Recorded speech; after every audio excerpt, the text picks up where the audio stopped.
प्रिय विद्यार्थियों, मैं doctor Usha Parnami, associate professor physics, government girls college Chomu. BSc part second के आज यूनिट फर्स्ट वक्र रेखीय निर्देश तंत्र में हम देखने जा रहे हैं कि लांबिक वक्र रेखीय निर्देश तंत्र में सदिश का कर्ल कैसे निकाला जाता है।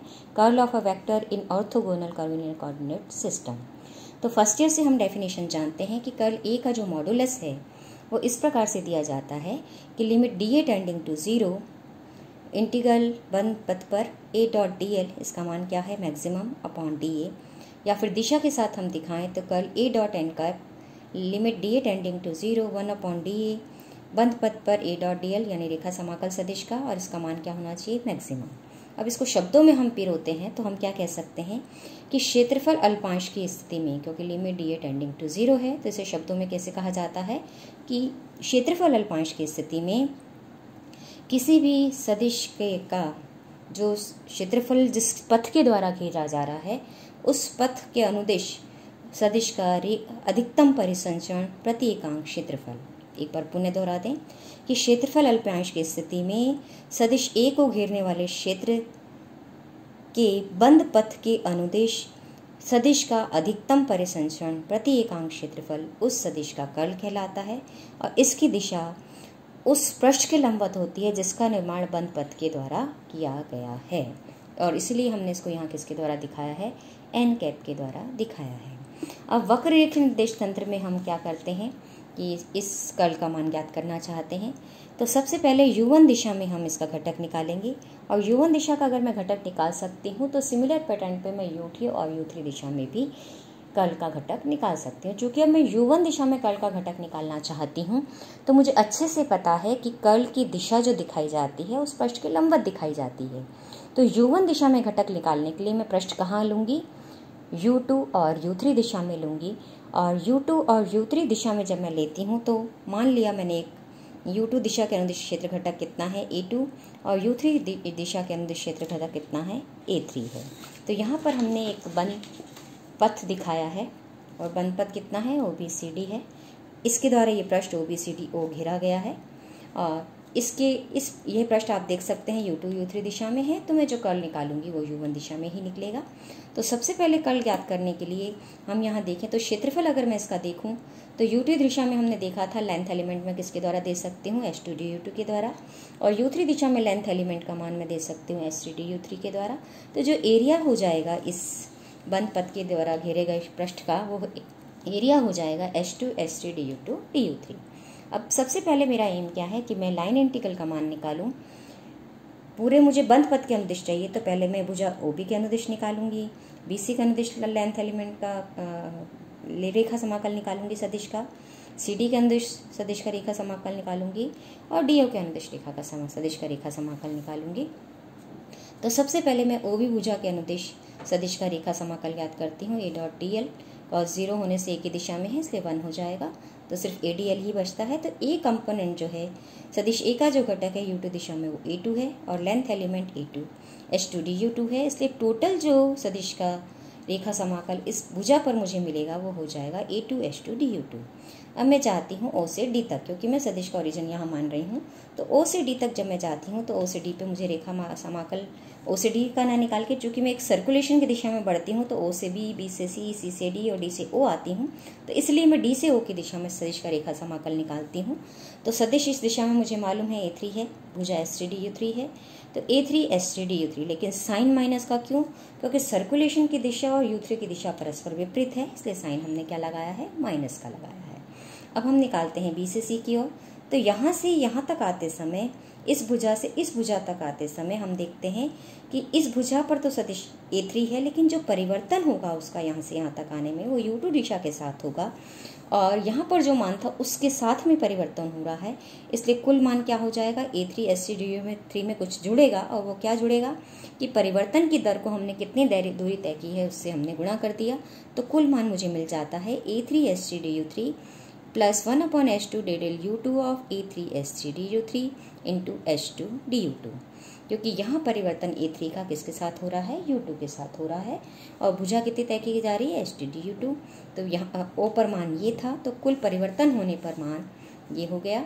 तो ओबीसी पर रेखा सदिश का मान हम सदिश के रेखा समाकलन का मान हम इस प्रकार से लिख सकते हैं। इस प्रकार मैं सी से डी की ओर सर्कुलेशन की डायरेक्शन में बढ़ती हूँ और सदिश का रेखा समाकल ज्ञात करती हूँ। तो यहाँ पर मैं देख रही हूँ कि सदिश है A2, लेकिन मुझे यहाँ से यहाँ तक जाने के लिए U3 दिशा में मूव करना पड़ेगा। तो A2 का जो परिवर्तन होगा वो इस दिशा के साथ होगा, इसलिए 1/h2 du3 A2 h2 du2 ये परिवर्तन की दर है और दूरी कितनी तय की गई है s3 du3। और ये परिवर्तन किस में हो रहा है A2 h2 du2 में। तो नेट परिवर्तन निकालने पर, नेट रेखा समाकल का मान निकालने पर मुझे क्या मिल जाता है A2 h2 du2 plus 1/s3 del u3 of A2 h2 du2 into s3 du3। और साइन माइनस का पुनः क्यों? क्योंकि यहाँ अगर हम देखें C से D पर पुनः सर्कुलेशन की डायरेक्शन U2 दिशा के विपरीत है, इसलिए साइन कौन सा लगाया है माइनस का। अब मैं इन चारों को जोड़ देती हूँ तो बंद पथ OBCDO बंद पथ के अनुदिश मुझे टोटल रेखा समाकल का मान मिल जाएगा। तो यह 1 और 4 को मैं जोड़ने पे पाती हूँ, ये प्लस का है, ये माइनस का, ये कट जाएगा। तो बचेगा, S3 भी काट देती हूँ, तो बचेगा minus du3 of A2 h2 du2 du3।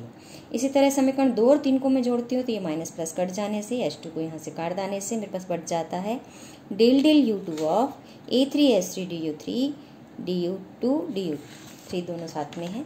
तो ओवरऑल जब मैं रेखा समाकल का मान लिख सकती हूँ वो मुझे क्या मिल जाता है बंद पथ के अनुदिश U1 दिशा में कल का मान निकालने के लिए रेखा समाकल का मान जो हमने U1 दिशा के लंबवत पृष्ठ माना, उसमें जो बंद पथ माना, उसके अनुदिश रेखा समाकल का मान सदिश के क्या मिल जाता है। सदिश का रेखा समाकल del u2 of A3 h3 minus del u3 of A2 h2, और दोनों में कॉमन क्या था du2 du3, वो हमने बाहर लिख लिया।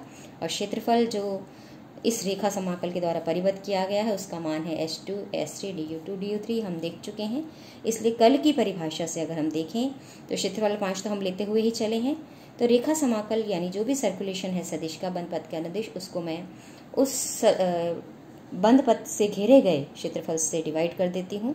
तो यानी कि यहाँ पर मैं इस पूरे रेखा समाकल को इस एरिया एलिमेंट से भाग दे देती हूँ। तो मुझे कर्ल का मान मिल जाता है U1 दिशा में, और U1 दिशा में मुझे कर्ल का मान क्या मिलता है 1/h2 s3 del u2 of A3 s3 minus del u3 of A2 h2। क्यों? क्योंकि du2 du3 यहाँ पर कट जाता है और क्या बच जाता है अपॉन में h2 s3 बच जाता है।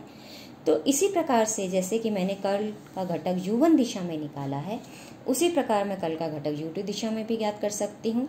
अगर मैं पृष्ठ को कहाँ लूँगी U1 और U3 दिशा में लूँगी, और इसी तरह मैं U3 दिशा में कर्ल का घटक निकाल सकती हूँ अगर मैं जो बंद पथ है वो कौन सी दिशा में लूँगी U1 और U2 दिशा में लूँगी। तो कर्ल A का मान जो मुझे मिलता है U2 दिशा में वो मिल जाता है 1/s3 h1 del u3 of A1 h1 minus del u1 of A3 s3। इसी तरह कर्ल A का घटक U3 दिशा में मुझे मिल जाता है 1/h1 h2 del u1 of A2 h2 minus del u2 of A1 h1। अब इन तीनों को कर्ल घटकों को मैं जोड़ देती हूँ तो कुल घटक मुझे मिल जाता है U1 दिशा में कंपोनेंट के साथ हम E1 कैप लगाते हैं एकांक सदिश, U2 दिशा के साथ E2 कैप एकांक सदिश, और U3 दिशा के साथ E3 एकांक सदिश हम लगाते हैं। तो कर्ल A का मान हो जाता है E1 कैप कर्ल A का घटक U1 दिशा में plus E2 cap curl A का घटक U2 दिशा में plus E3 cap curl A का घटक U3 दिशा में। और जब हम इन तीनों को कंबाइन करते हैं तो एक मैट्रिक्स मैं फॉर्म कर सकती हूँ, और वो मैट्रिक्स का से मुझे क्या मिल जाता है 1/h1 h2 s3 h1 E1 cap plus h2 E2 cap plus h3 E3 cap del u1 del u2 del u3 A1 h1 A2 h2 A3 s3। यहाँ आप ध्यान दें तो यहाँ सब जगह मेरे पास एक जगह यहाँ पर h1 नहीं था, यहाँ पर h2 नहीं था, यहाँ s3 नहीं था। और जब हमने इसके मान लिखे तो E1 के साथ मैंने चूंकि h1 को गुणा किया तो ऊपर नीचे गुणा किया है। इसी तरह E2 कंपोनेंट के साथ मैंने h2 को ऊपर नीचे गुणा किया है, और E3 कंपोनेंट के साथ मैंने h3 को ऊपर नीचे गुणा किया है।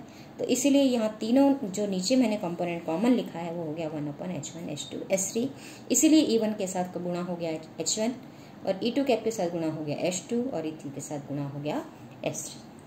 तो ये थोड़ा सा हमने टिप्स बनाते हुए यहाँ सिमिलैरिटी रखते हुए ये मान हमने कर्ल का लिखा है। तो इस प्रकार से कर्ल का घटक इस मैट्रिक्स फॉर्म में हम दे सकते हैं। और मैट्रिक्स को आप सॉल्व करना जानते हैं कि पहला कंपोनेंट निकालना है तो फर्स्ट कॉलम और फर्स्ट रो को छोड़ दिया जाता है और इनका क्रॉस मल्टीप्लिकेशन करके घटाया जाता है। इसी प्रकार से दूसरे का निकालना है तो इससे जुड़ी हुई रो और इसके कॉलम को छोड़ दिया जाता है।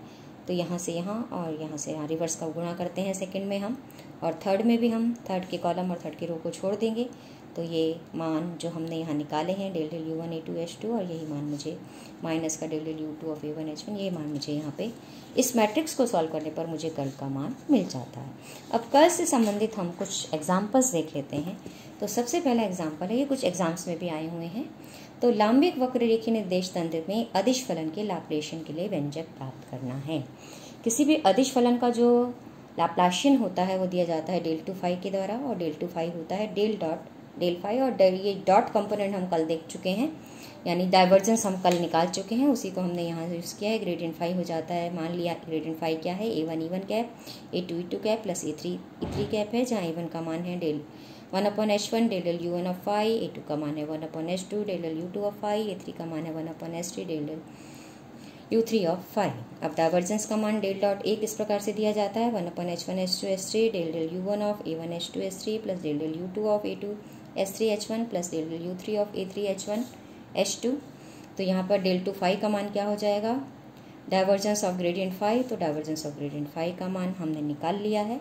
तो मुझे मिल जाता है 1/H2 S3 del del U1 of H2 S3 upon H1, यानी हमने A1 A2 और A3 के मान यहाँ पे रख दिए हैं। और ये मान रखने के बाद हमें क्या मान मिल जाता है, लाप्लासियन का मान पूरा मुझे यहाँ पर मिल जाता है। अब हम देखते हैं कि हमें शो करना है कि ऑर्थोगोनल कॉर्डिनेट कोऑर्डिनेट्स में curl of A1 E1 cap का मान क्या होगा, E2 cap upon H1 H3 del del U3 of A1 H1 minus E2 cap upon H1 H2 del del U2 of A1 H1। और हम जानते हैं gradient U1 का मान हम लिख चुके थे, क्या आता है E1 कैप अपॉन H1, एक दिशा में हमने निकाला है U1 का मान। तो E1 कैप का मान मुझे क्या मिल जाता है, H1 ग्रेडियंट ऑफ U1। तो यहाँ पर E1 का मान मैं रख देती हूँ, तो ये हो जाता है curl of A1 H1 gradient U1। अब इस कर्ल को मैं दो भागों से तोड़ सकती हूँ, तो मुझे दो टर्म्स मिल जाती हैं। और जब ये दो टर्म्स मुझे मिलेंगी तो उन दो टर्म्स का मान हम इस प्रकार से दर्शा सकते हैं कि पहले टर्म मेरे पास आएगी कि कर्ल ऑफ A1 E1 कैप is equal to gradient of A1 H1 into gradient of U1, यानी curl of gradient of A1 H1 curl of into curl of gradient U1 plus A1 H1 curl of gradient U1। तो हमने दोनों पे E1 के लिए apply कर दिया है। तो ये हम जानते हैं किसी भी ग्रेडियंट का जो कर्ल है वो शून्य होता है, इसलिए शून्य हो गया है। और ग्रेडियंट U1 का पुनः मान मैं रख रही हूँ वापस से E1/H1 कैप। तो अब यहाँ से मैं देखती हूँ, तो इसका मान यहाँ ग्रेडियंट का मान हम रख देते हैं। तो ग्रेडियंट का मान रखते ही मुझे क्या मिल जाता है, E1/H1 del del U1 of A1 E1 plus E2/H2 del del U2 of A1 H1 plus E3 cap upon H3 del del U3 of A1 H1, और सबका किसके क्रॉस प्रोडक्ट हो रहा है, E1 कैप अपॉन H1 से। तो first के साथ जब हम क्रॉस प्रोडक्ट करते हैं तो E1 क्रॉस E1 आएगा, बाकी टर्म एज इट इज़, यानी 1/H1 del del U1 of A1 H1। दूसरे में मेरे पास आ जाएगा E2 cross E1 cap upon H2 del del U2 of A1 H1। तीसरे में आ जाएगा E3 cross E1 cap upon H3 del del U3 of A1 H1। तो इस तरह से यहाँ पर ये हम सब जगह यहाँ 3 कर देते हैं, यहाँ 3 हो जाएगा, यहाँ हो जाएगा 2, E3 के साथ आ जाएगा H3।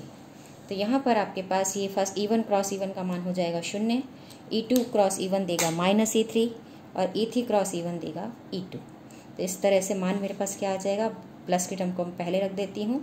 तो E2 cap upon H2 del del U3 of A1 H1 minus E3 upon H3 del del U2 of A1 H1, जो कि हमारे पास क्वेश्चन में मेरे पास यही रिक्वायर्ड था, और यही मेरे पास मान मुझे यहाँ पर मिल रहा है।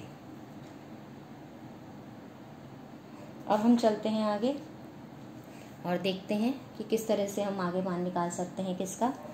अब एक बात हमें यहाँ ध्यान रखनी थी कि यहाँ पर मेरे पास आ जाएगा H1 H2, क्योंकि यहाँ पर हमने एक टर्म को लूज़ किया है। यहाँ पर आएगा H1 और यहाँ पर भी आएगा H1, दोनों जगह हम H1 लिखना भूल गए हैं, तो हम इसको यहाँ पर ऐड कर देते हैं। तो ये मान इस तरह से मेरे पास जो मैं प्रूव करना चाहती थी वो प्रूव हो गया है। अब तीसरा एग्जाम्पल हम लेते हैं, और वो है कि लांबिक वक्ररेखीय निर्देश तंत्र में हमें सिद्ध करना है कि curl of gradient phi is equal to 0। लांबिक वक्ररेखीय निर्देश में हम जानते हैं कि ग्रेडियंट फाई का मान क्या होता है, E1/H1 del phi del U1 plus E2/H2 del phi del U2 E3 S3 del U3 of phi. अब सबसे पहले अब हम इसका कर्ल निकाल देंगे। तो कर्ल निकालेंगे तो क्या मान हो जाएगा, 1/H2S3। अभी अभी हमने कर्ल का मान लिखा था, उसकी जगह एक ही जगह मेरे पास यहाँ पर सिर्फ ये कंपोनेंट बदल गया है। तो del del U1 del del U2 del del U3 del del U1 of phi del del U2 of phi del del U3 of phi. और अब हम इस डिटर्मिनेंट को सॉल्व कर लेते हैं, इस मैट्रिक्स को सॉल्व करते हैं। तो 1/H2S3 E1 H1 के साथ हो जाएगा del 2 phi del U2 U3 minus, अब इसको मैं यहाँ आपको दर्शा देती हूँ ताकि आपको समझने में आसानी रहे। तो यहाँ से हमने लिखा E1 H1 कैप, तो ये कॉलम और ये रो छोड़ दिया, तो del del U2 of del phi del U3। अब यहाँ से del del U3 of del phi del U2, यही मान हमने यहाँ रखा है। दूसरे में E2 H2 के साथ हम ले रहे हैं, तो E2 H2 के साथ हो जाएगा del del U1 of del phi del U3, और दूसरा हो जाएगा del del U3 of del phi del U3। तो इस तरह से हम U1 U3 के साथ, अब इसी तरह हम थर्ड कंपोनेंट निकालते हैं, तो इन दोनों को छोड़ देते हैं। तो ये हो जाएगा del del U1 of del phi del U2 minus del del U2 of del phi del U1, यानी कि अब यहाँ पर हम देखें तो ये चूंकि परफेक्ट डिफरेंशियल होते हैं, तो चाहे हम U2 के साथ पहले डिफरेंशियल लें या U3 के साथ, इसी तरह U1 के साथ पहले लें या U3 के साथ, इसी तरह U1 के साथ पहले डिफरेंशियल करें या U2 के साथ, ये चूंकि परफेक्ट डिफरेंशियल होते हैं इसलिए दोनों के मान हमारे पास ये क्रम बदलने से नहीं बदलते हैं। तो दोनों मान बराबर होने से ये चूंकि बराबर इक्वल एंड अपोजिट है, इसलिए शून्य माइनस साइन है, इसलिए शून्य यहाँ भी शून्य हो जाएगा, यहाँ भी शून्य, और तीसरे कंपोनेंट में भी शून्य। तो इसलिए curl of gradient of phi मुझे क्या मिलेगा, शून्य के बराबर मिलेगा। तो ये था हम किस प्रकार से कर्ल का मान निकालते हैं, कौन से में, ऑर्थोगोनल कर्वीलियर कोऑर्डिनेट सिस्टम में। और कुछ प्रॉब्लम्स हमने देखी जो कि डाइवर्जेंस और कर्ल और ग्रेडियंट से संबंधित हैं। धन्यवाद।